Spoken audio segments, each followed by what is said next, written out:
আপনি জানলে অবাক হয়ে যাবেন, পৃথিবীতে এমন একটি শহরের গল্প আছে যা নাকি মুহূর্তের মধ্যে সমুদ্র গিলে ফেলেছিল। নাম তার আটলান্টিস। হাজার হাজার বছর ধরে বিজ্ঞানীরা খুঁজে চলেছে সেই হারানো সভ্যতার শেষ চিহ্ন, কিন্তু যতই অনুসন্ধান চলছে রহস্য তত গভীর হচ্ছে। কেউ বলে এই শহরটি ছিল দেবতাদের প্রযুক্তির কেন্দ্র, আবার কেউ বলে এটি ছিল মানুষের অহংকারের ফল, যাকে নাকি প্রকৃতি নিজেই মুছে দিয়েছে পৃথিবী থেকে।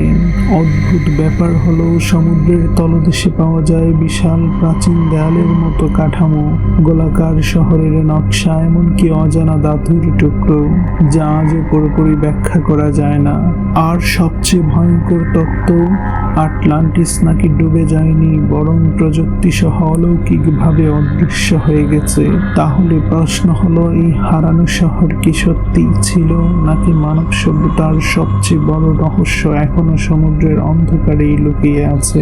বন্ধুরা, এরকম রহস্যজনক ভিডিও পেতে চাইলে আমার চ্যানেলটি অবশ্যই সাবস্ক্রাইব করে যাবেন। ধন্যবাদ বন্ধুরা।